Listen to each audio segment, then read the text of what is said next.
Senhor, nosso Deus e Pai, nós te agradecemos por mais um dia de vida, Senhor. Obrigada pela tua infinita misericórdia, meu Pai, pois elas são a causa de nós não sermos consumidos todos os dias, Senhor. Obrigada por cada livramento, obrigada pelo alimento, obrigada porque até aqui o Senhor tem nos guardado, até aqui o Senhor tem cuidado de cada um de nós, meu Pai. Senhor, eu quero, nesse instante, apresentar nas Tuas mãos, Senhor Deus, a cada irmão que aqui está, cada irmã que aqui está, Senhor, cada família aqui representada, meu Pai, toma nas Tuas mãos, Senhor. Visita cada lar, visita cada parente, cada amigo, cada familiar, que as Tuas mãos estejam sobre a vida de cada um, que as Tuas misericórdias estejam sobre a vida de cada um, que o Senhor venha repreender todo o mal, toda enfermidade, se houver alguém, meu Pai, doente, e se for da Tua vontade, Senhor Deus, venha curar, venha tocar, meu Pai, do alto da cabeça, a planta dos pés, Senhor. Eu apresento, Senhor Deus, cada nome que tem sido apresentado, Senhor Deus, nas lives, nos vídeos, meu Pai, almas, meu Pai, precisando, necessitadas, meu Pai, da Tua intervenção, Senhor Deus. Eu te peço, meu Pai, misericórdia. Eu quero aproveitar a oportunidade, Senhor Deus, apresentar nas Tuas mãos a vida do sobrinho da nossa irmã Simone, que sofreu um acidente, que o Senhor possa estar, meu Pai, livrando e guardando, meu Pai, de todo o mal, Senhor Deus, que ele possa ter uma recuperação rápida, que ele não venha ter nenhuma infecção hospitalar, Senhor Deus, que muito em breve, Senhor Deus, ele possa estar em casa com a sua saúde restaurada, restituída, para a glória do Seu nome. Pai, eu apresento as Tuas mãos, Senhor Deus, a Ucrânia, Senhor. Cada criança, meu Pai, cada um daqueles que estão sofrendo, Senhor Deus, no meio dessa briga, meu Pai, de gigantes, mas sempre quem padece são os menores, os mais fracos. Eu te peço, Senhor Deus, tem misericórdia. Visita lá, Senhor Deus, a Ucrânia, visita a Rússia, Senhor. Pois da mesma forma, aqueles que estão impondo, Senhor Deus, e até mesmo tentando contra a vida do próximo, eles também carecem da Tua misericórdia, Senhor. Que o Senhor possa estar visitando nessa noite o coração de cada um. Que a Tua graça, a Tua infinita misericórdia, meu Pai, chegue até o coração de cada um. Até mesmo daqueles que praticam o mal, Senhor. Que eles possam ter um encontro com o Senhor. Que eles possam, meu Pai, ter uma mudança de vida. Ou melhor, Senhor Deus, não uma mudança de vida, mas que eles possam ter uma vida nova no Teu Espírito, Senhor. Eu oro, Senhor Deus, pelos Estados Unidos. Eu oro, Senhor Deus, pelos 4 cantos desse mundo. Eu oro pelo meu país. Eu oro pelo Brasil. Eu oro, Senhor, meu Deus santo e poderoso, pelas nossas autoridades constituídas, pelo presidente, pelos senadores, governadores, pelos vereadores, pelos prefeitos, Senhor, pois a Tua palavra diz que feliz é a nação cujo Deus é o Senhor. Por isso, nas Tuas mãos, meu Pai, eu te apresento a cada governante, que seja feita a Tua vontade e o Teu querer. Eu apresento nas Tuas mãos, Senhor Deus, os órfãos, as viúvas, meu Pai, aqueles que estão nas ruas, carecendo, meu Pai, de um alimento. Nos levanta, Senhor Deus, nos leva até essas pessoas, e aquilo, meu Pai, que a gente não consegue fazer, aquilo que a gente não pode fazer, levanta pessoas, meu Pai, capacita pessoas, Senhor Deus, para que possa estar ajudando, estendendo a mão àqueles que precisam. Pai, em nome de Jesus, que o Senhor venha neste instante, através do Teu Espírito, iluminar, Senhor Deus, o nosso entendimento, que nós possamos, à luz da Tua palavra, conhecer-Te cada vez mais, Senhor. Que todo entendimento humano, que toda sabedoria humana, que tudo aquilo, Senhor Deus, que vier de mim, que tudo aquilo que vier do homem, Senhor Deus, o Senhor desde já venha estar jogando por terra, Senhor. Que prevaleça aqui tão somente a Tua vontade, tão somente o Teu querer, a Tua verdade e a Tua palavra, Senhor. Que o Senhor venha falar com os nossos corações. Eu creio, meu Pai, que a Tua palavra é viva, que a Tua palavra é eficaz, que a Tua palavra cura. Eu creio que a Tua palavra restaura, que a Tua palavra transforma, que a Tua palavra liberta, que a Tua palavra sara e que a Tua palavra salva, Senhor. E que nessa noite ela venha produzir o efeito, o propósito, meu Pai, no Teu coração, Senhor Deus. Fica conosco, em nome de Jesus. Amém.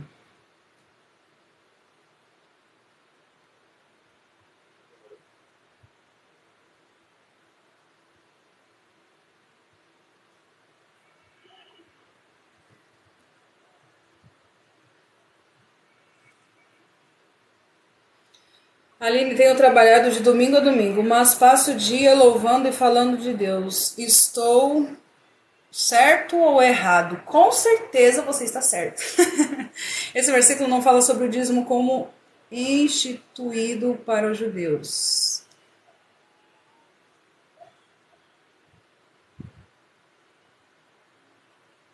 Vai ter vigília hoje de novo. Tá um calor da gota serena. Tá mesmo, mas hoje o ventilador tá aqui. Deus abençoe sempre sua vida. Amém, irmão Cleberson. Bom, gente, carta aos Hebreus, capítulo de número 7. Se vocês puderem acompanhar com a Bíblia, eu agradeço muito. Se vocês estiverem com a Bíblia aí nas mãos, é melhor para vocês acompanhando a leitura comigo.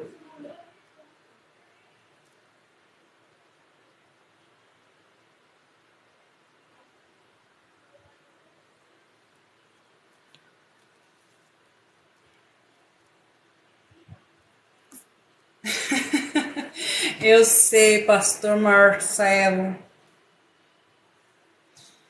É tantos problemas que a gente passa por aqui que esse vai ser só mais um. Vamos lá, gente. Deixa eu tomar água até.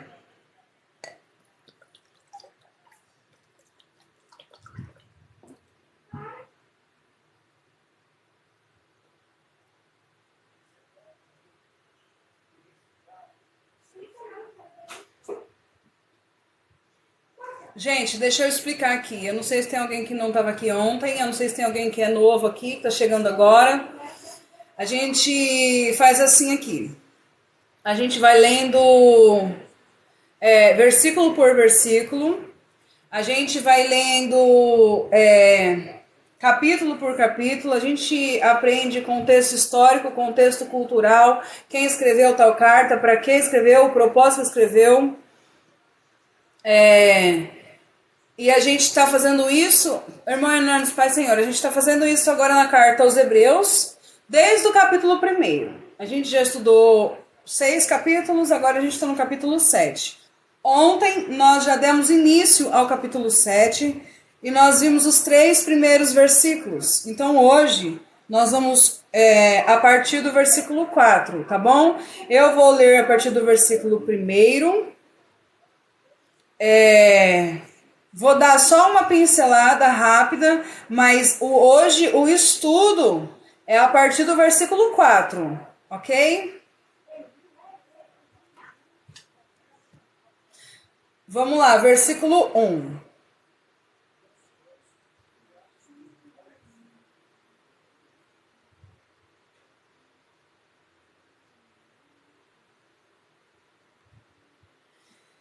Porque este Melquisedeque, rei de Salém, sacerdote do Deus Altíssimo, que saiu ao encontro de Abraão quando voltava da matança dos reis, o abençoou.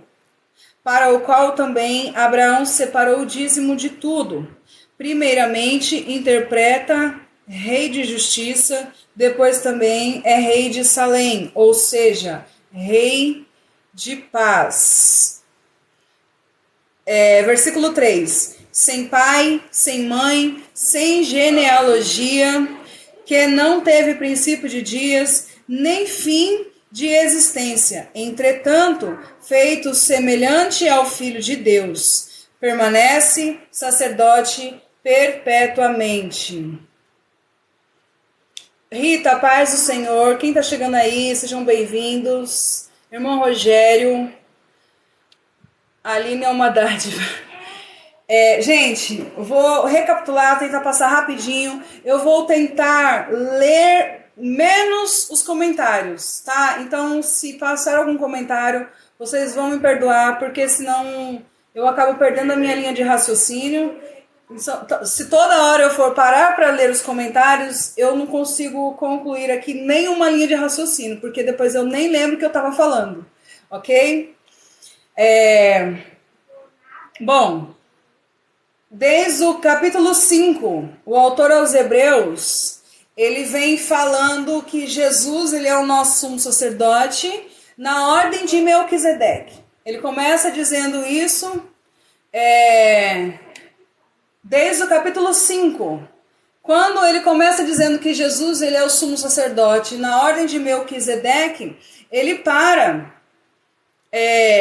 para falar sobre isso, e ele começa dizendo assim, olha, é necessário que vocês parem de se alimentar de alimentos fracos, né, de leite. Agora vocês precisam de um alimento sólido.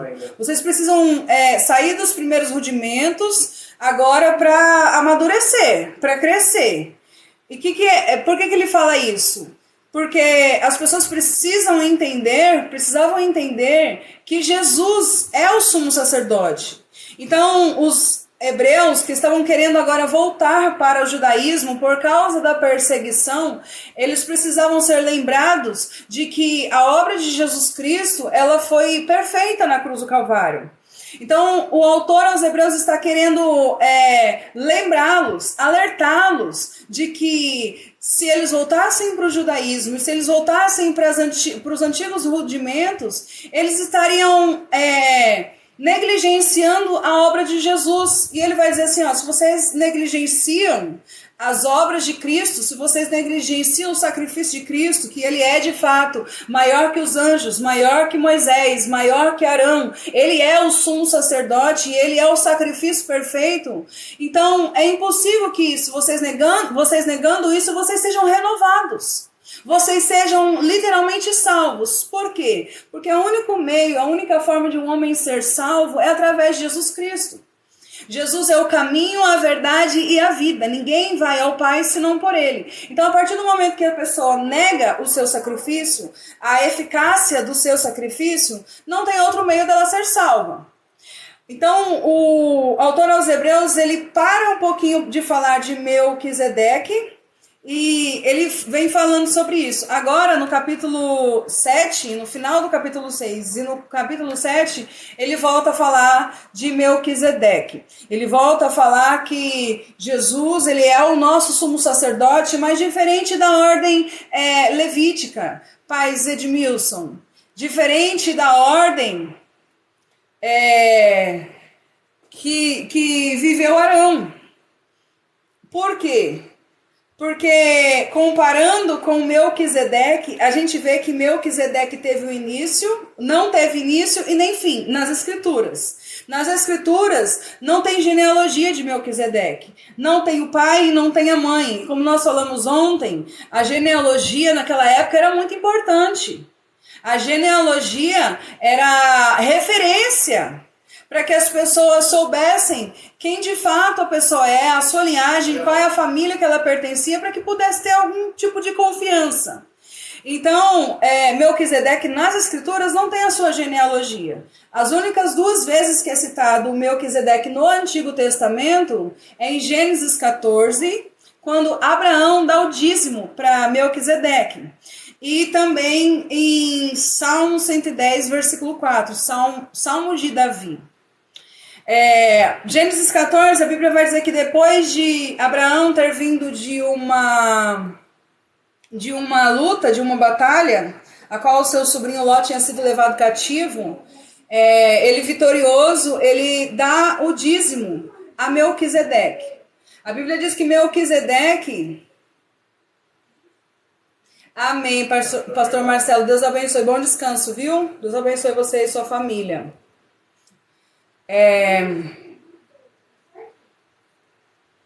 A Bíblia diz que Melquisedeque, ele vai até Abraão com pão e vinho.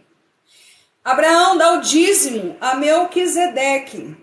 É interessante a gente lembrar, primeiro, o dízimo que Abraão dá a Melquisedeque não era obrigatório, ele não foi obrigado, ele não foi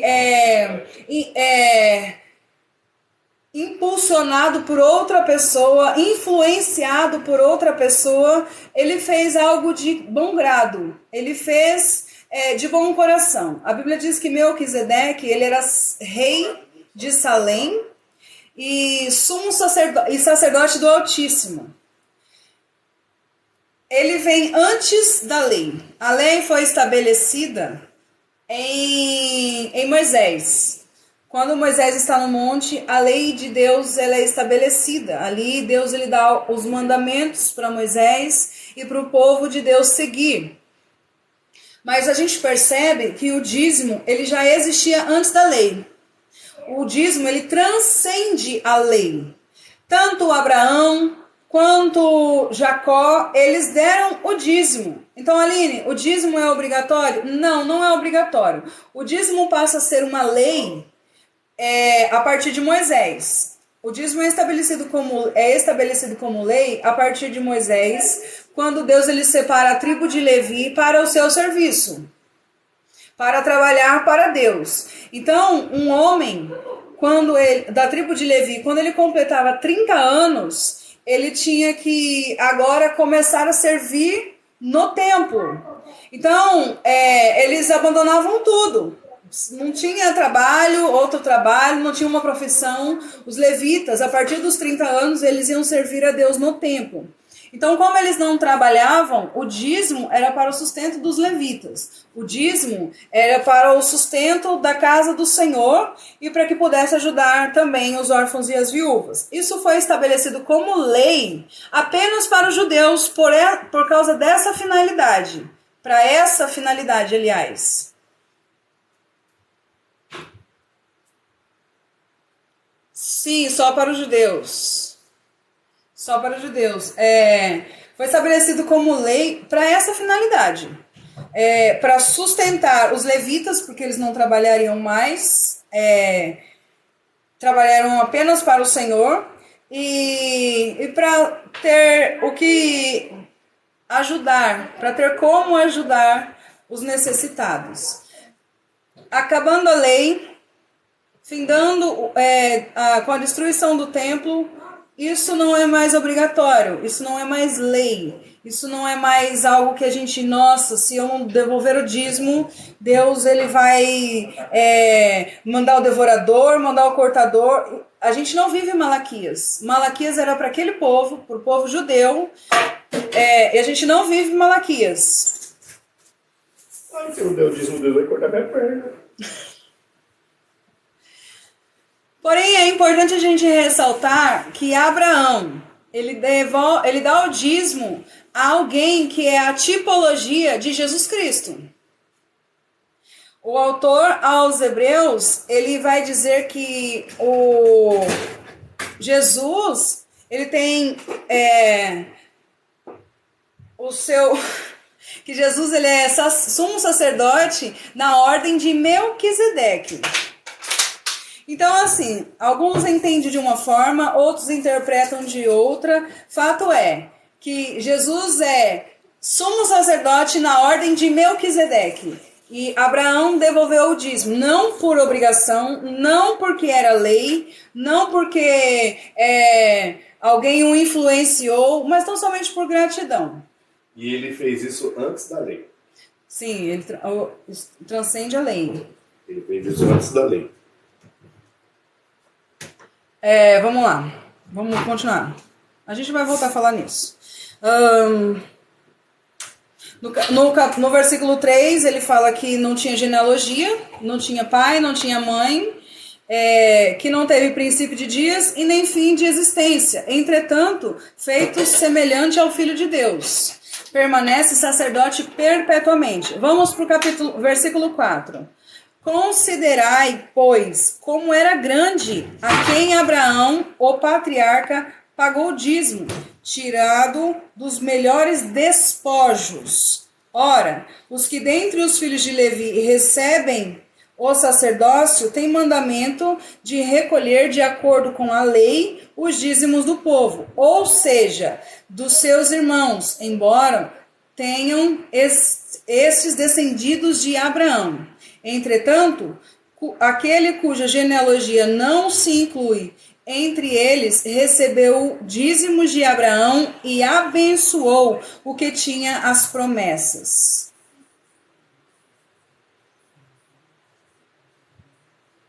Paz, irmão Márcio, evidentemente é fora de qualquer dúvida que o inferior é abençoado pelo superior. Aliás, aqui são homens mortais, os que recebem dízimos, porém ali, aquele de quem testifica que vive. E por assim dizer, também Levi, que recebe dízimos, pagou-os na pessoa de Abraão. Porque aquele que ainda não tinha sido gerado por seu pai, quando Melquisedeque saiu ao encontro deste. Gente, isso aqui é muito, muito importante. Vamos lá.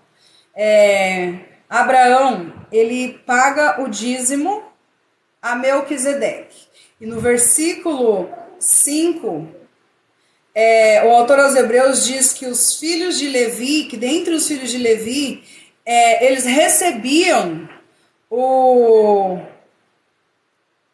os dízimos e era dividido entre eles, né? Porque era para os levitas, era para os sacerdotes, era para o sumo sacerdote o dízimo. Eles dividiam entre eles, o dízimo era repartido entre eles. Porém, ele está dizendo que Abraão deu o dízimo a Melquisedeque e foi abençoado por Melquisedeque. Ele está dizendo que Abraão, que é o nosso pai na fé, ele Melquisedeque é maior do que Abraão. Melquisedeque abençoou Abraão. Ninguém que é pequeno, ninguém que é menor, abençoa o maior. Quando a gente pede bênção, a gente pede bênção para o nosso pai, a gente pede bênção para a nossa mãe, a gente pede bênção para o nosso avô, para a nossa avó. Você não pede bênção para um filho. Você não pede bênção pro seu sobrinho. É ao contrário, o seu sobrinho, o seu filho que pede bênção. Por quê? Porque a ordem é: o maior abençoa o menor. Então aqui o autor aos Hebreus está dizendo que Melquisedeque era maior do que Abraão. Se Abraão é o pai na fé, se Abraão é o nosso pai, ele pagou o dízimo àquele que era maior do que ele está dizendo que através de Abraão, até os levitas pagaram dízimo a Melquisedeque. Ele está dizendo assim, ó, é evidente e fora de qualquer dúvida de que o inferior é abençoado pelo superior. Aliás, aqui são homens mortais os que recebem dízimos. Os que recebiam dízimos na ordem dos levitas eram homens carnais, eram homens mortais. No versículo 8, ele diz assim, olha, aqui são homens mortais, os que recebem dízimo. Porém ali, naquela situação, em Gênesis 14, põe não cabe lá embaixo? Nem deitado? Põe deitado, tira a tampa. E não quero deixar na porta. Não quero.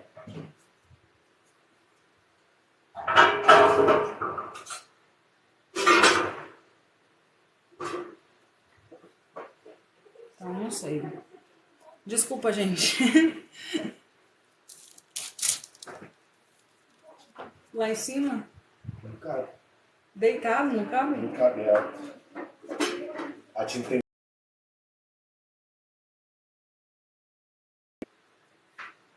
Desculpe. Ela tá fresca. Vou deixar secar bem.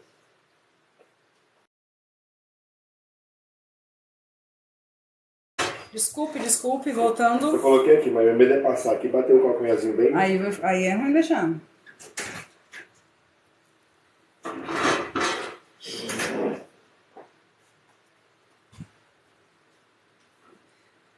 Bom, gente, vamos continuar aqui. Desculpe, deixa eu voltar ao foco.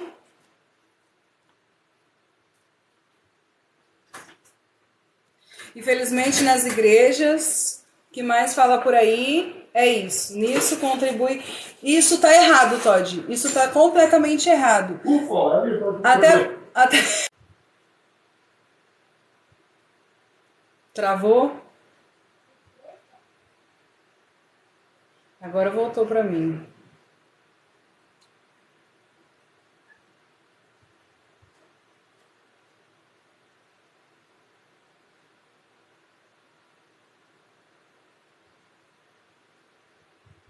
Voltou. Ufa! Tem 3 horas que eu tô aqui.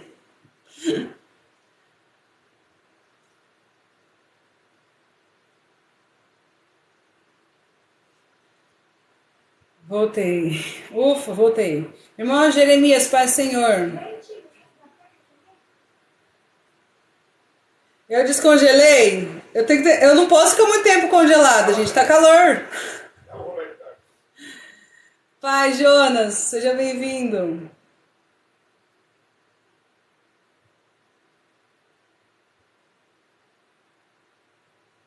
Tá normal agora, né? Posso continuar, né?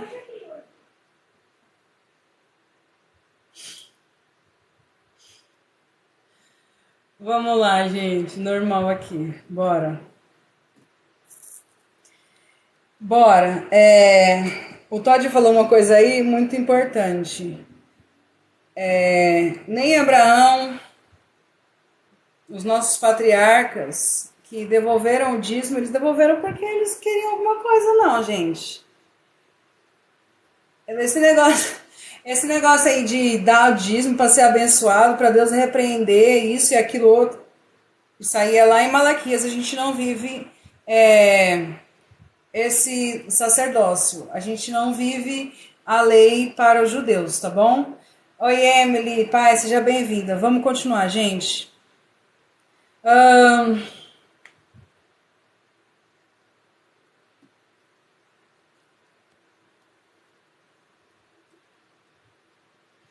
Versículo 11. Se, portanto, a perfeição houvera sido mediante o sacerdócio levítico, pois nele baseado o povo recebeu a lei, que necessidade haveria ainda de que se levantasse outro sacerdote segundo a ordem de Melquisedeque, e que não fosse contado segundo a ordem de Arão. Pois quando se muda o sacerdócio, necessariamente há também a mudança de lei. Até aqui. Aline, cadê o Fábio? O Fábio, ele voltou a trabalhar, ele estava trabalhando em casa, né? E agora ele volta a trabalhar no escritório, então ele chega tarde. Acorda muito cedo e chega muito tarde.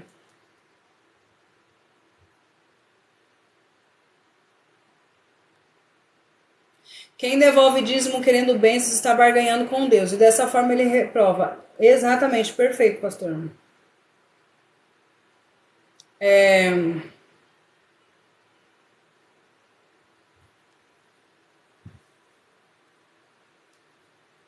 Gente, o autor aos Hebreus, vamos voltar para o foco. Eu não queria ficar presa nesse assunto de dízimo, porque o capítulo 7 é muito mais do que isso. Vamos lá. O autor aos Hebreus, no versículo 12, ele diz assim, ó, pois quando se muda o sacerdócio, necessariamente há também a mudança de lei.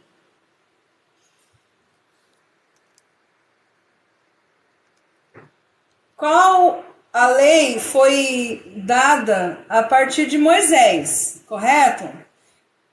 Os 613 mandamentos ou os 10 mandamentos foi dada a partir de Moisés. Antes de Moisés já tinha Melquisedeque. Só que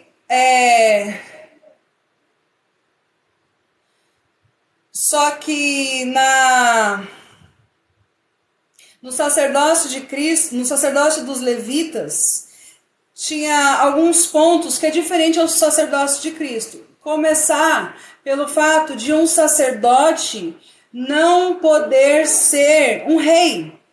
Um sacerdote não podia ser um rei. Um sacerdote, ele era tão somente para cuidar das coisas ao Senhor, que diz respeito ao Senhor, principalmente o sumo sacerdote. A gente viu lá no capítulo 5, que o sumo sacerdote ele é escolhido e separado por Deus para as coisas concernentes a Deus. Alguém lembra de mim? Tá sem foto e sem nome. Infelizmente, quase que não tem como lembrar.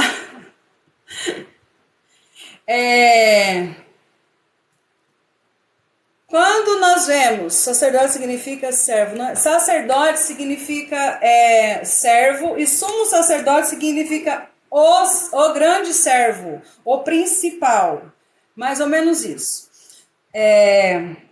Quando muda o sacerdócio dos levitas, quando acaba o sacerdócio dos levitas, entra agora o sacerdócio de Cristo, que é segundo a ordem de Melquisedeque e não segundo a ordem dos levitas, muda-se também a lei. Como assim? Vamos exemplificar aqui. A gente vive em um país que tem presidente. Irmão Júnior, tudo bem. Eu sei que você não concorda, a sua linha teológica é totalmente diferente da minha, não tem problema. Aqui é um povo... Não, aí não. Ninguém nunca pregou a placa de igreja aqui. Aqui é a live e a gente prega a Bíblia. Eu não falei falei de igreja nem nada até agora. Mas se você não se sentir bem, tudo bem, eu entendo. Você pode ficar à vontade. Se não te faz bem, é melhor que você não fique mesmo. Vamos lá. Por que muda a lei, gente? A gente vai aprender muito isso aqui no capítulo 7. Por que muda a lei? Porque muda o sacerdócio. Jesus, ele não pode ser sumo sacerdote segundo a ordem dos levitas. Por quê? Porque primeiro, que se ele for segundo a ordem dos levitas, ele não pode ser rei. E a gente sabe que Jesus é rei. Outra coisa, ele não é da tribo de Levi. Jesus, ele é da tribo de Judá. Da tribo de Judá que vinham os reis. Então, Jesus, ele é da tribo de Judá. Ele é um rei e é um sumo sacerdote. Jesus, ele reina como um rei e reina também como um sumo sacerdote. O que é um sumo sacerdote? É aquele que faz a mediação entre o homem e Deus. Só que para Jesus viver isso, para o sacerdócio de Cristo e o seu reinado ter vigor, foi necessário antes ter um fim no outro. Foi necessário antes acabar o primeiro. Para que Jesus viesse reinar, foi necessário que a lei levítica agora, ela não entrasse mais em vigor. Agora está escrito, olha, pois quando se muda o sacerdócio, necessariamente há também a mudança de lei. Vamos lá, vamos trazer para o Brasil. A gente vive num sistema de presidente. Nós temos o presidente de hoje, presidente da República, o presidente Bolsonaro. Amanhã ou depois, se mudar a presidência, as leis praticamente são as mesmas, não muda a lei. Mas quando se mudar por exemplo, de presidente para rei, de presidente para realeza, aí vai mudar toda a lei. Muda toda a legislação. Mudando de presidente para rei, muda uma legislação. Aqui o autor aos Hebreus está dizendo... Não vejo Jesus reinando. Segundo Salmos 2, não vejo. Salmos 24 fala que ele é o rei dos reis. O autor aos Hebreus, no versículo 2 está escrito assim, no versículo 3, ele que é o resplendor da glória, a expressão exata do seu ser, sustentando todas as coisas pela palavra do seu poder. Depois de ter feito a purificação dos pecados, assentou-se à direita da majestade nas alturas. Capítulo 28, quando Jesus ele ressuscita, ele vai dizer que a ele foi dado todo o poder no céu e na terra. Em Apocalipse, quando ele aparece a João, ele vai dizer que ele tem as chaves na mão da morte e do inferno. Ele tem todo o poder e a autoridade no céu e na terra. Filipenses capítulo 2, a Bíblia vai dizer que Deus o exaltou sobremaneira, acima, ele deu um nome que está acima de todo nome, para que ao nome de Jesus Cristo se dobre todo o joelho no céu, na terra e debaixo da terra, e toda língua confesse que Jesus Cristo é o Senhor, para a glória de Deus. Ele já foi exaltado. Jesus Cristo já foi elevado ao lugar mais alto.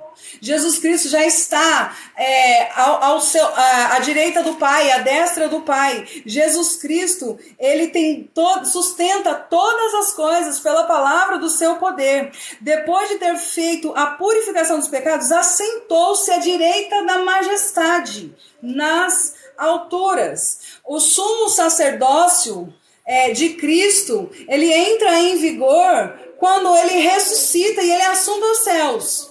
Quando Jesus começa a reinar, quando ele é assunto aos céus, ele está à destra do Pai.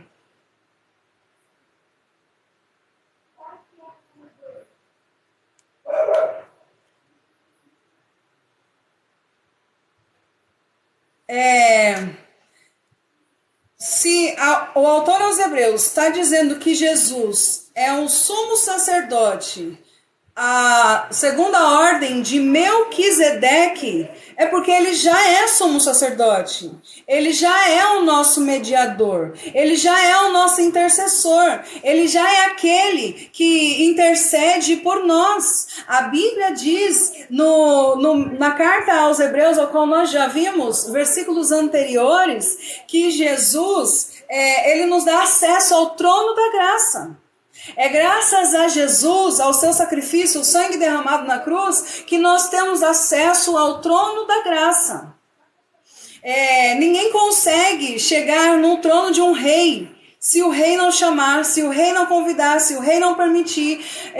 O dia que a gente falou sobre isso, eu falei que você não consegue entrar nem no gabinete do presidente da República. Que dirá na presença de um Deus que é santo, é perfeito, mas Jesus como nosso intercessor e como nosso mediador, porque ele é o sumo sacerdote, ele fazendo essa mediação, nós temos acesso ao trono da graça e alcançamos misericórdia e graça. O autor aos Hebreus, ele não está dizendo que Jesus vai ser, ele está dizendo que Jesus já é. E Jesus, quando ele começa a exercer o seu sacerdócio, o sacerdócio levítico fica para trás. O sacerdócio levítico acaba. Do mesmo jeito que Melquisedeque não tem analogia, não tem começo e não tem fim, é assim o sacerdócio de Cristo, porque é eterno, contrário do sacerdócio dos levitas. Porque o sacerdócio dos levitas tem começo. O sacerdócio dos levitas tem fim. E agora, a partir de Jesus, a gente não precisa de um sumo sacerdote humano, porque a gente já tem ele. A gente não precisa mais de um homem para fazer a mediação entre os homens. A gente não precisa de alguém para que entre no lugar santíssimo no nosso lugar. Nós temos acesso ao trono da graça. Mudou a lei. Não mudou a aliança. Não mudou o juramento, mudou a lei. Mudança de lei é uma coisa, mudança de juramento é outra. A gente vai ver isso mais pra frente. O autor aos Hebreus está dizendo: pois quando se muda o sacerdócio, necessariamente há também a mudança de lei, porque aquele de quem são ditas essas coisas pertence outra tribo, da qual ninguém prestou serviço no altar, pois é evidente que o nosso Senhor procedeu de Judá, tribo a qual Moisés nunca atribuiu sacerdotes. E isso é ainda muito mais evidente quando, à semelhança de Melquisedeque, se levanta outro sacerdote, constituído não conforme a lei de mandamento carnal, mas segundo o poder de vida indissolúvel. Porquanto se testifica, tu és sacerdote para sempre, segundo a ordem de Melquisedeque. O autor está citando aqui o Salmo 110, versículo 14. O irmão Glauco, Pai Senhor, seja bem-vindo. Portanto, por um lado, se revoga a anterior ordenança por causa da sua fraqueza e inutilidade, pois a lei nunca aperfeiçoou coisa alguma, e por outro lado se introduz esperança superior, pela qual nos chegamos a Deus. Gente, olha isso aqui que importante. Oi, Rosinha, paz do Senhor. Olha que importante. O autor aos Hebreus, no versículo 18, ele diz assim, portanto, por um lado, se revoga a anterior. O que é revogar a anterior? É mudar. É mudar. É substituir. O sacerdócio levítico era um, agora entra o sacerdócio segundo a ordem de Melquisedeque. E no versículo 8 ele diz, por um lado se revoga a anterior. Não tem como Jesus, ele ser o sumo sacerdote na ordem dos levitas. Porque Jesus, ele reina, Jesus, ele é rei. E a gente sabe que os levitas não podiam ser reis. Quem era rei não podia ser levita. Quem era rei não podia ser sacerdote. Quem era sacerdote não podia ser rei. Ao contrário de Melquisedeque, que era rei de Salém e sacerdote do Deus Altíssimo. Aí ele diz assim, alguma se revoga anterior por causa da sua fraqueza e inutilidade.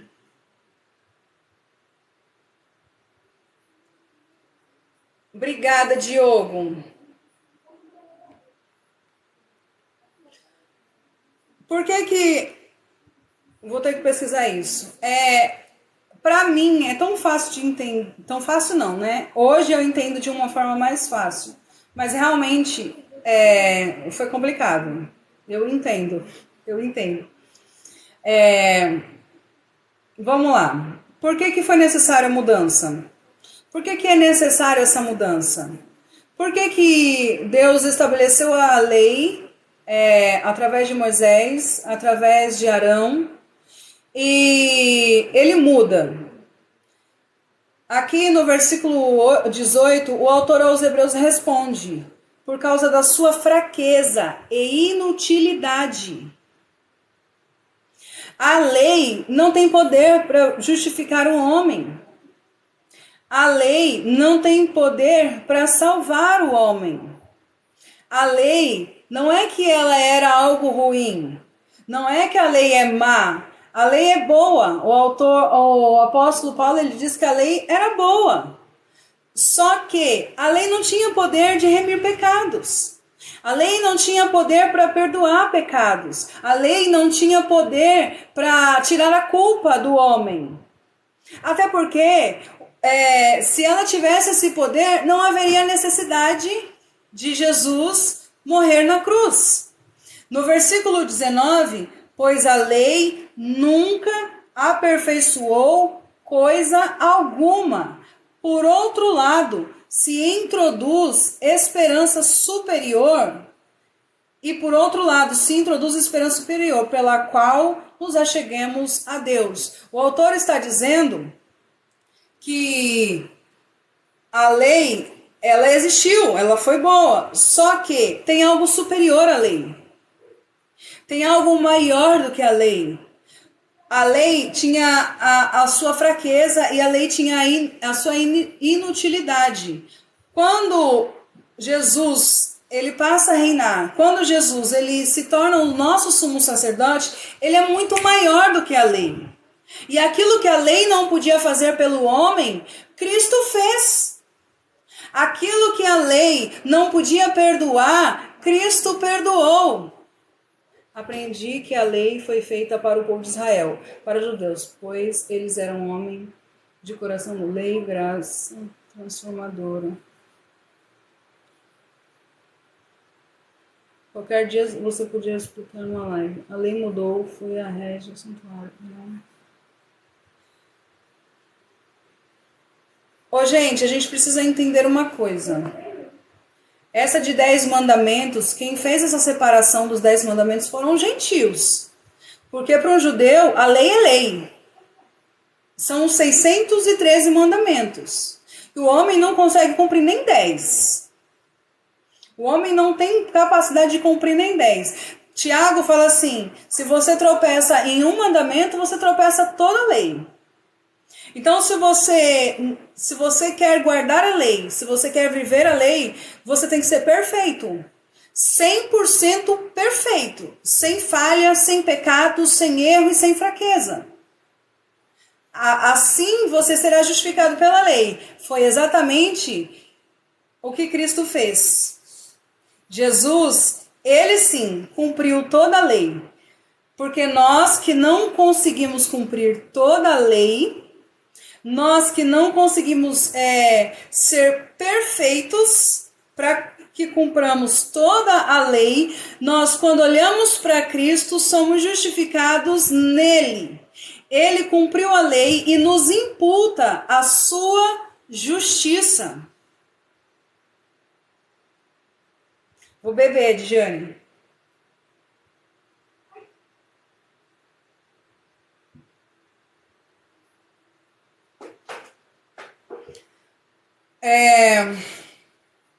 A lei, gente, ela era inútil para salvar, para remir, para perdoar pecado.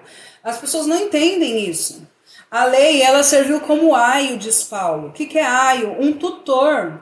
O que é um tutor? A lei serviu para guiar o povo até o povo chegar ao conhecimento, à plenitude da graça.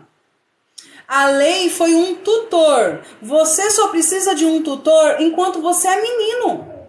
Você só precisa de um tutor enquanto você é criança. Você só precisa de um tutor enquanto você não amadureceu. Quando você cresce, quando você amadurece, quando você chega à idade adulta, você não necessita de um tutor. Gente, agora se a gente precisa da lei, qual é o papel do Espírito Santo? Jesus disse, o Espírito Santo convence o homem do pecado, da justiça e do juízo. Se eu preciso da lei, eu não preciso do Espírito. Só que se eu preciso do Espírito, se eu ando em Espírito, eu vivo no Espírito. O que Jesus disse? Um novo mandamento vos dou. O que é um novo, se não anular um velho? Eu não posso dar uma coisa nova se antes já não tinha algo. Quando Jesus ele dá um novo mandamento, ele está dizendo assim, aquele velho, agora vocês vão viver de acordo com esse que eu estou dando.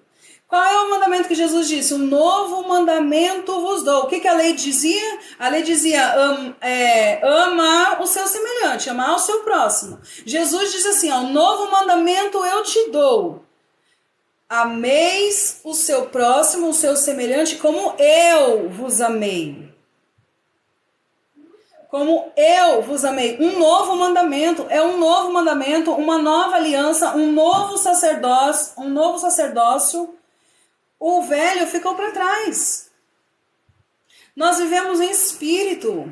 Nós andamos em espírito. A Bíblia diz que contra essas coisas não há lei. A lei não tinha poder para perdoar pecados. A lei não tinha poder para remir pecados. Mas Jesus tem. O poder do sangue de Cristo perdoa pecados. O poder do sangue de Cristo redime o homem de todos os pecados. Para que voltar para os antigos rudimentos? É anular a graça, é anular a cruz, é anular o amor de Cristo. Eu vou continuar. Versículo 20. E visto que não é sem prestar juramento, porque aqueles que sem juramento são feitos sacerdotes, mas este com juramento por aquele que lhe disse, o Senhor jurou e não se arrependerá. Tu és sacerdote para sempre. Versículo 22. Por isso mesmo, Jesus se tem tornado fiador de superior aliança. Quem falou que eu pago dízimo? Tu tá aqui ainda? Eu sei que você veio indo embora. Vamos lá. Gente, versículo 22. Por isso mesmo, Jesus se tem tornado fiador de superior aliança. Superior aliança. O que é superior aliança? Tinha uma inferior. E tem pessoas que querem viver e querem voltar para a inferior, sendo que tem algo superior, sendo que tem algo maior. Versículo 23. Ora, aqueles que são feitos sacerdotes em maior número, porque são impedidos pela morte de continuar. Este, no entanto, porque continua para sempre, tem o seu sacerdócio imutável.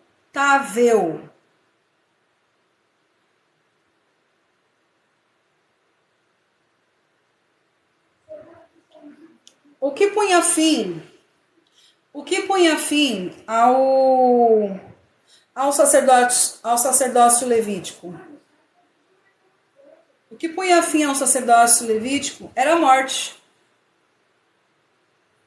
Era a morte quando o sacerdote, o sumo sacerdote morria, entrava outro no seu lugar. O autor aos Hebreus está dizendo que este vive perpetuamente, para sempre, e o seu sacerdócio é imutável. Gente, lembra que a gente falou de Abraão aqui? No capítulo 6, o autor fala de Abraão, e a gente viu lá em Gênesis 22 que Deus ele faz um juramento. Deus ele faz um pacto com Abraão. Lá no Monte Moriá. O que acontece antes desse pacto? Acontece antes desse pacto que Moisés ia sacrificar Isaac. Deus pediu para que Moisés sacrificasse Isaac. Quando Moisés está no monte com Isaac, Isaac vai dizer assim, pai, aqui está o cutelo, aqui está a lenha. Aonde está o cordeiro? Moisés vai dizer assim, Deus proverá para si o cordeiro, meu filho. Quando quando Abraão estende a mão para sacrificar Isaac, para imolar Isaac ao Senhor, a Bíblia diz que o anjo do Senhor ele vai bradar e vai dizer assim, Abraão, não faça mal, não estenda o cutelo ao teu filho. Por quê? Deus ali naquele momento, ele provê a Abraão, ele não provê um cordeiro, ele provê um carneiro. É por isso que em João 8, Jesus diz que Abraão viu o dia do Senhor e o exultou. O que representa aquilo ali? Deus ia providenciar o cordeiro. Abraão entendeu isso. Só que ali no monte, o que Deus providenciou? Um carneiro. O que é isso? É provisório. O carneiro era algo provisório, do mesmo jeito que a lei foi estabelecida sim por Deus, mas como algo provisório, como algo que ia passar, como algo que ia acabar. Quando? Quando Jesus consumasse a obra na cruz do Calvário. Paz, Rose, seja bem-vinda.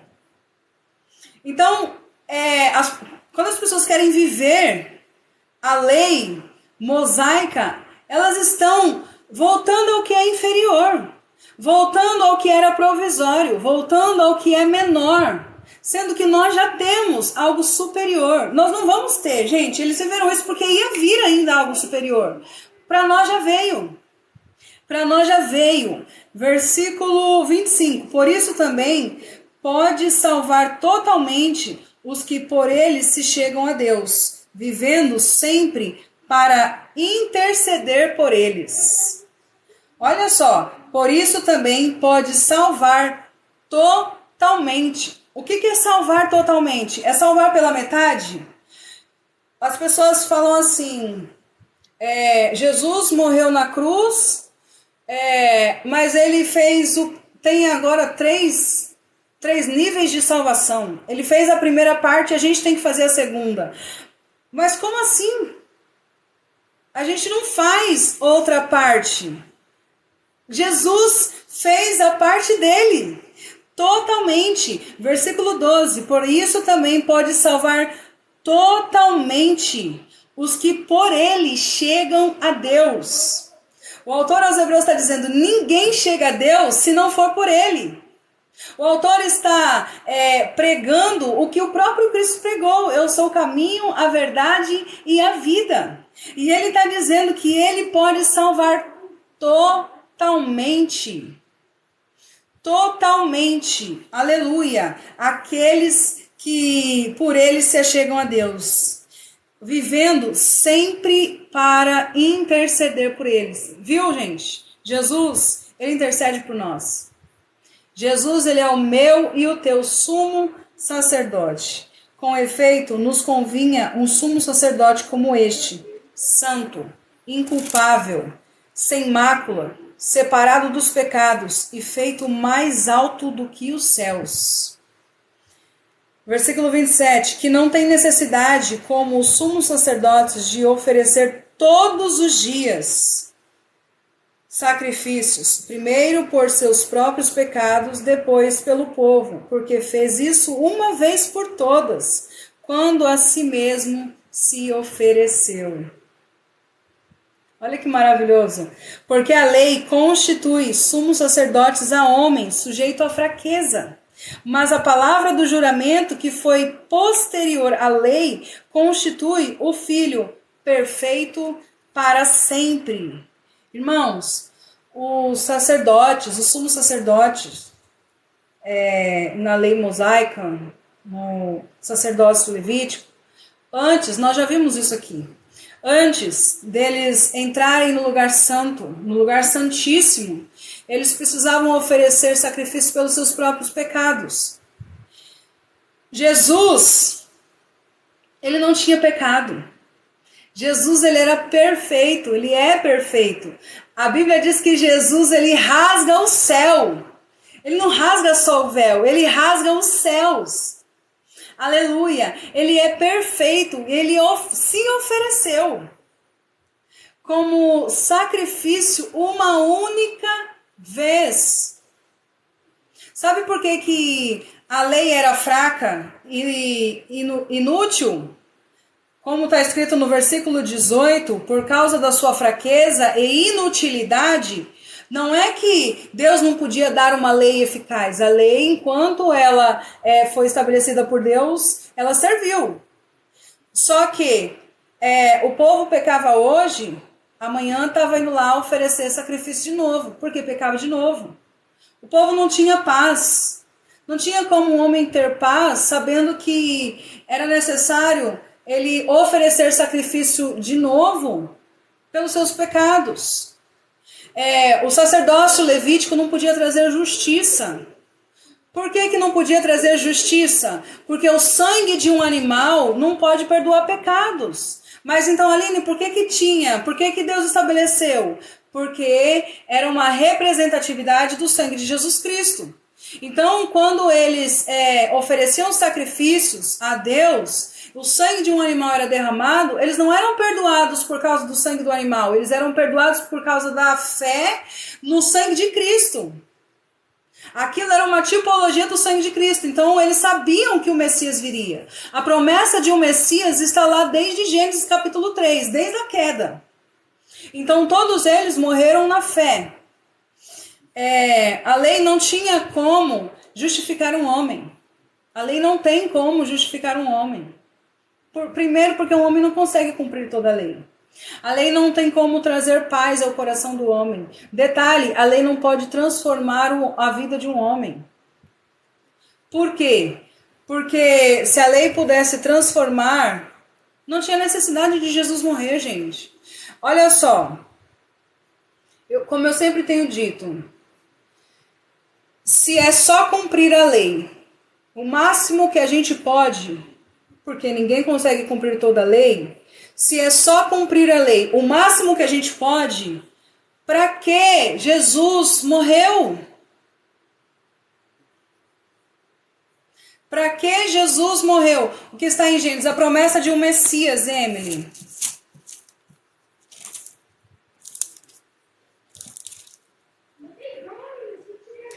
Gênesis 3,15. Porém, inimizade entre ti e a mulher, e a tua descendência e o teu descendente. Este te ferirá a cabeça e tu lhe ferirás o calcanhar. A promessa de um Messias, a promessa de um que esmagaria a cabeça da serpente.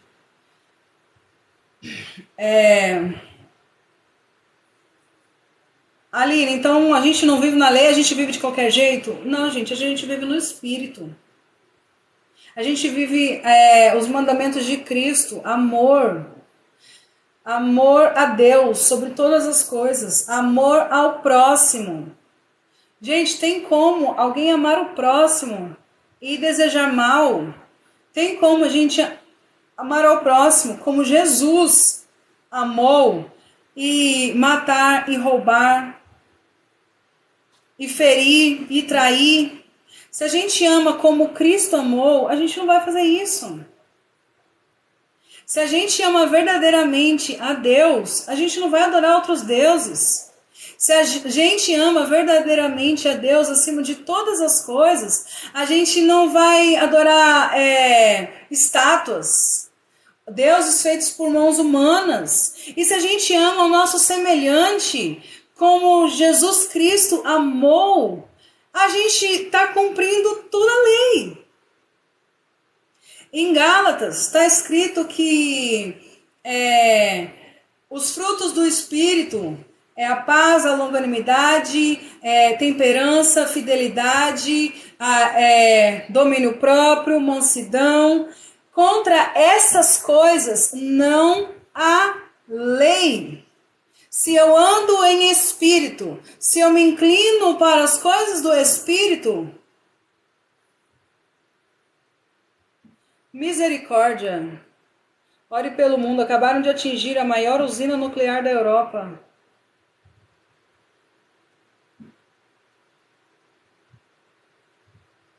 Misericórdia. Misericórdia. Paz, irmão Márcio. Meu Deus. É sério. É mais sério ainda agora. Já era, né? Bom, eu vou terminar aqui, gente. Eu vou concluir. Eu quis... Era para fazer esse capítulo 7 em umas 3 partes. Mas vamos lá. Isso é muito preocupante. Muito, Márcia. Muito. Vou concluir aqui.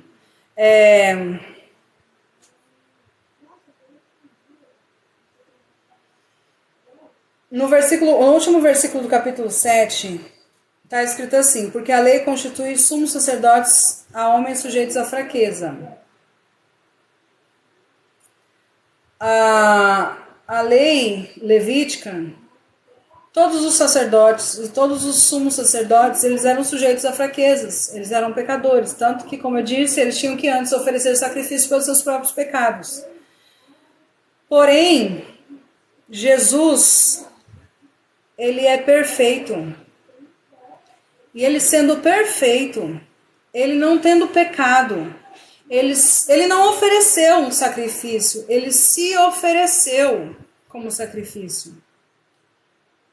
Quando a gente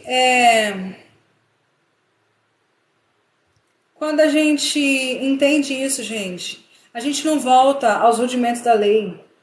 A gente não volta aos antigos rudimentos. Voltar para os antigos rudimentos é anular a graça, é anular a eficácia da obra de Cristo, é voltar às sombras. Quando nós voltamos às sombras, perceba, se nós voltamos às sombras, nós vamos esperar algo maior, certo? Porque havia uma promessa. E a lei, mesmo na dispensação da lei, havia uma promessa. E qual era a promessa? Esperar aquilo que era maior, esperar aquilo que era superior, esperar aquilo que verdadeiramente ia remir o pecado do homem. Então, se a gente volta à sombra, a gente está esperando algo maior. Só que esse algo maior já veio. É por isso que o autor aos Hebreus diz: é impossível que aqueles que se tornaram participantes e caíram, é impossível que eles tornem. É impossível que eles se reergam. É impossível que... Eu vou ler. É impossível renová-los, porque eles não creem no sacrifício de Cristo.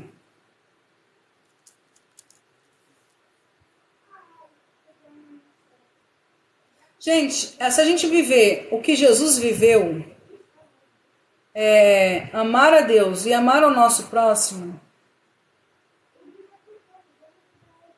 a gente cumpre tudo o que Jesus ensinou. não atingiu equipamentos essenciais da segurança da usina, segundo eles falaram. Misericórdia, gente. Isso é muito, muito preocupante.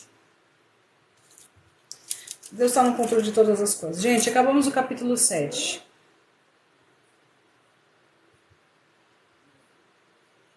É muito difícil isso. Sabe o que... Às vezes parece até que o autor aos Hebreus se torna um pouco repetitivo, né? Mas eu entendo. Qual foi a palavra? Hebreus capítulo 7. Eu entendo o porquê ele foi tão repetitivo e ele continua sendo. Porque as pessoas não aceitam. As pessoas querem viver as sombras, sendo que a gente já tem a realidade. As pessoas querem viver algo inferior, sendo que tem algo maior.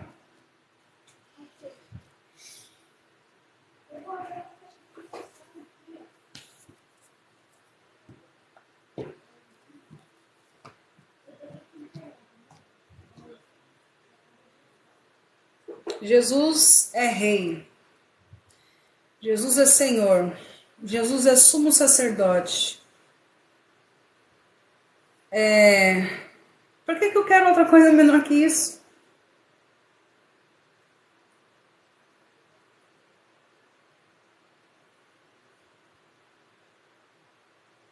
O problema é que muitos ainda querem viver pela lei, desprezando a nova aliança e eterna aliança de Deus. É verdade, irmão Adelmo.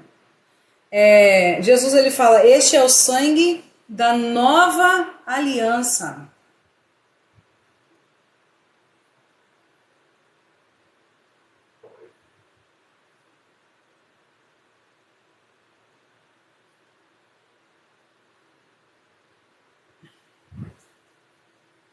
Aline, você sabe o que está escrito em Lucas 21? O que está escrito?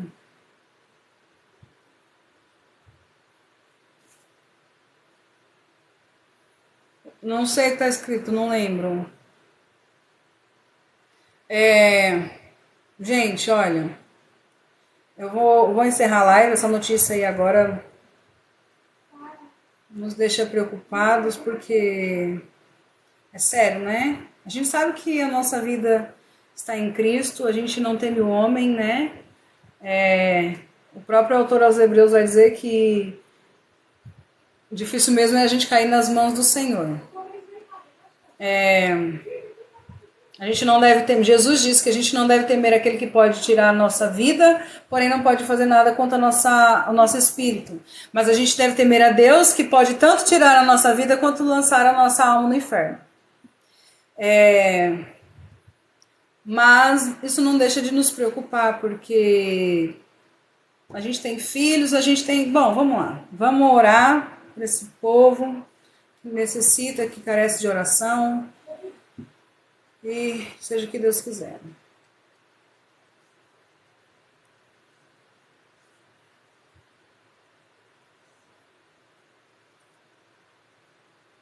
Vamos viver o amor. Vamos viver o amor.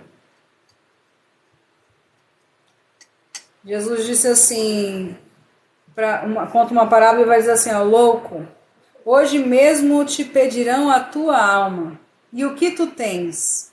A quem te dará? Vamos viver o amor, gente. Vamos viver o amor. O amor é um dom e de todos os dons, o único que vai permanecer para sempre é o amor.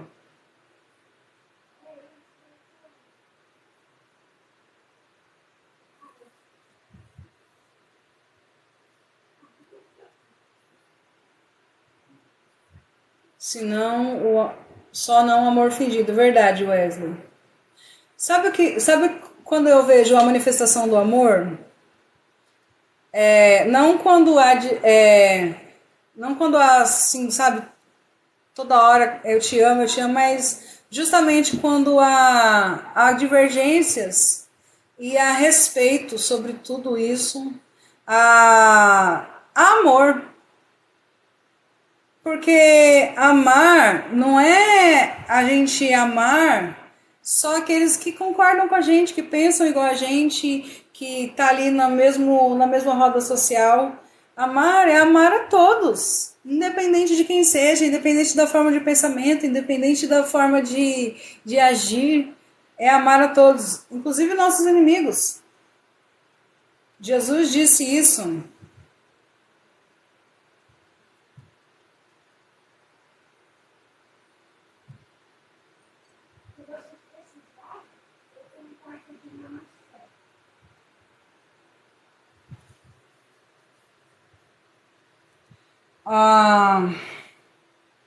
Quando a gente hoje mesmo, eu falei hoje lá na live do Lindenberg, né? Eu e o Lindenberg já tivemos umas divergências, já tivemos atritos. Ele me pediu perdão hoje, inclusive.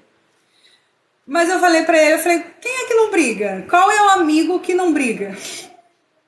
Eu acho que quando a gente é amiga de verdade, quando a gente tá muito próximo de uma pessoa, vai chegar uma hora que a gente vai brigar. É por isso que irmão briga, é por isso que quando você tá em convivência com uma pessoa sempre, você acaba uma hora brigando. Por quê? Porque é divergência de pensamento. Mas isso não quer dizer que não existe o amor. É lindo quando a gente vê que mesmo com divergência de pensamento, mesmo com algumas vezes tendo algumas brigas, o que prevalece sempre é o amor.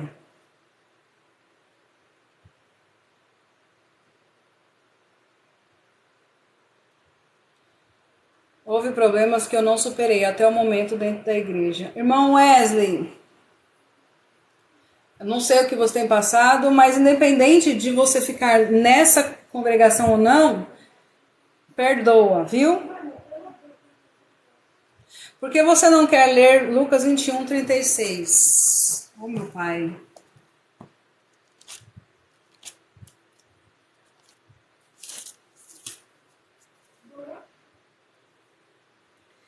Vigiai, pois, em todo tempo, orando para que sejais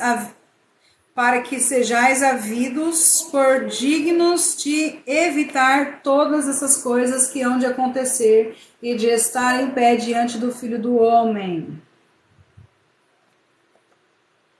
Irmão Joel, paz do Senhor.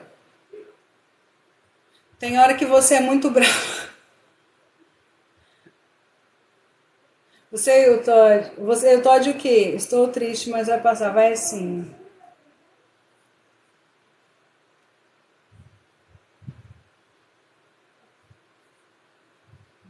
É verdade. A verdade é que para aprender é necessário ter disposição. Isso vai além da nossa conversa, convicção. Além da nossa convicção. Vamos, gente, embora. Vamos embora. Tá todo mundo nas suas casas. Tem gente já até deitado e eu tô mandando o povo embora. Cheguei quase na hora do amém. Nossa, chegou na hora do amém.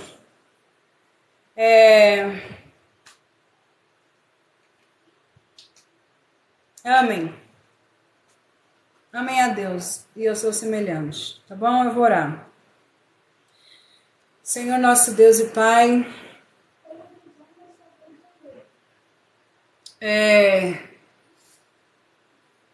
eu quero te agradecer, Senhor, pela tua palavra.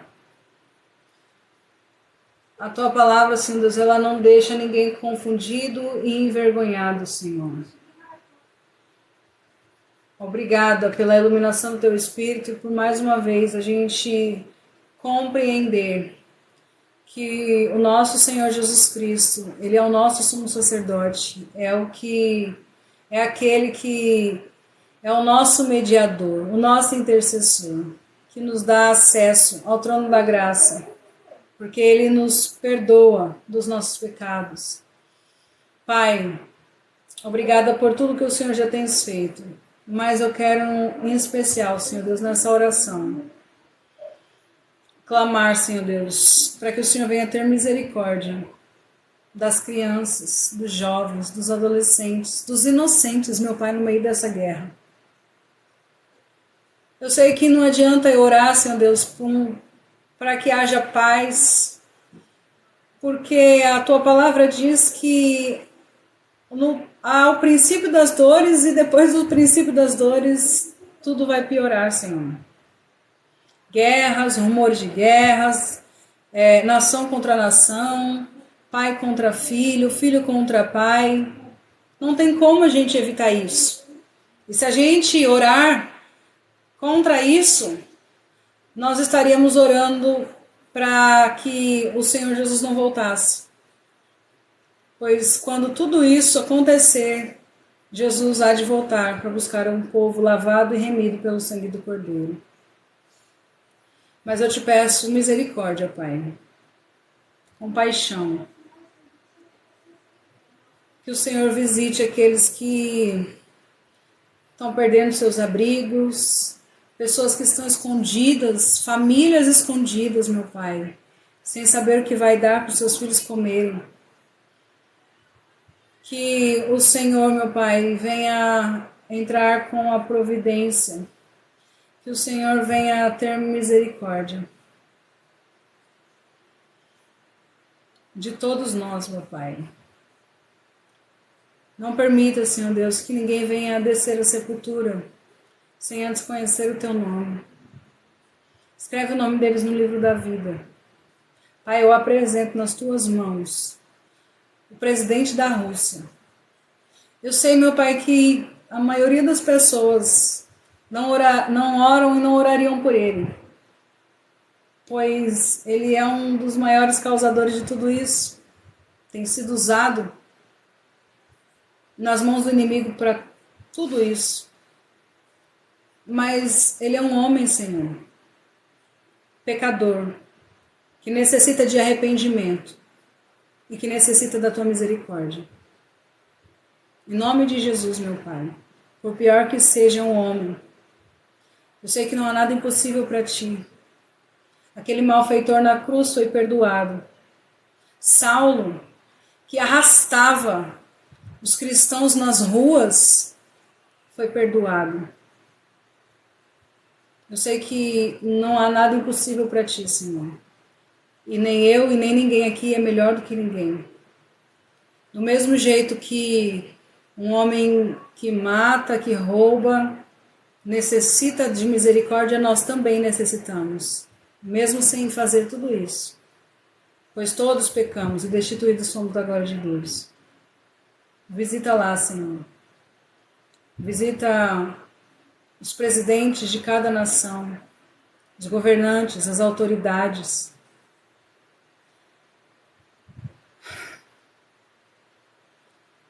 Opera segundo a Tua vontade, segundo o Teu querer. E que os olhos, meu Pai, de todos possam estar em Ti. Senhor, aqueles que creem em Ti, aqueles que creem na Tua palavra, que eles possam permanecer fiéis, meu Pai. Que a dificuldade, que a tribulação, que a dor não faça-os deixar de acreditar que o Senhor, meu Pai, tem cuidado. Que eles permaneçam, meu Pai, olhando para Ti. Assim como disse o rei Josafá, os nossos olhos estão postos em Ti. Que mesmo em meio a tanta dor e dificuldade, eles possam olhar para Ti, Senhor, sabendo que o Senhor está no controle de todas as coisas. Toma, Pai, a nossa família nas Tuas mãos, os nossos filhos, os nossos amigos, os nossos parentes. Eu apresento aqui, Senhor Deus, cada família aqui representada, que o Senhor visite cada lar, que o Senhor esteja guardando debaixo das Tuas potentes mãos, cobrindo com o Teu sangue cada um que aqui está, cada parente, cada amigo, cada familiar. Que o Senhor os abençoe, Senhor Deus, no caminho do trabalho, no caminho de volta para os seus lares, aonde, meu Pai, os Teus filhos puserem a planta dos pés, que eles estejam guardados por Ti. Em nome de Jesus, meu Pai, perdoa os meus pecados, as minhas falhas, as minhas fraquezas.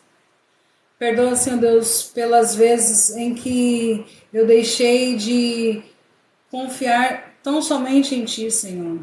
Perdoa pelas vezes que eu fiz e falei coisas que não Te agradam. Perdoa, Senhor Deus, pelas vezes que eu pensei algo, Senhor Deus, pensei coisas que não te agradam, Senhor. Sabendo que a Bíblia nos ensina até mesmo o que nós devemos pensar. Perdoa, Senhor Deus, porque eu não sou perfeita. E eu sei que perfeito nós só seremos na glória. Mas em nome de Jesus, segura nas minhas mãos. Que o Teu Espírito venha guiar a minha vida, que o Teu Espírito venha guiar os meus passos. Que o Teu Espírito Santo, meu Pai, venha agir nos nossos corações a cada dia, a cada instante, para que nós possamos nos tornar pessoas melhores. Quanto mais, Senhor Deus, quanto mais nós ouvimos sobre as guerras, os rumores de guerras, quanto mais nós ouvimos os noticiários, Senhor Deus, mais nós cremos, meu Pai, que a gente não vai levar nada desse mundo. Nem mesmo o nosso orgulho, nem mesmo a nossa soberba. A gente não vai levar nada, meu Pai. O salmista diz que o Senhor conhece a nossa estrutura e sabe que nós somos pó. Em nome de Jesus, Senhor. Todo sentimento, meu Pai, que está nos nossos corações, que não provém de Ti, que não Te agrada, tira de nós, Senhor. Toda mágoa, todo ressentimento, todo sentimento de vingança, tudo aquilo que não provém do Teu trono, Senhor. Tira dos nossos corações, nos purifica, e nós nos tornaremos mais branco como a alva lã. Pai, nos dá uma boa noite de descanso, uma semana abençoada na Tua presença. Cuida de cada um de nós. O Senhor é nosso refúgio. Não tem outro, meu Pai, em que nós depositamos a nossa confiança, a nossa esperança. Não tem outro em que nós confiamos. Somente em Ti, Senhor. Amém.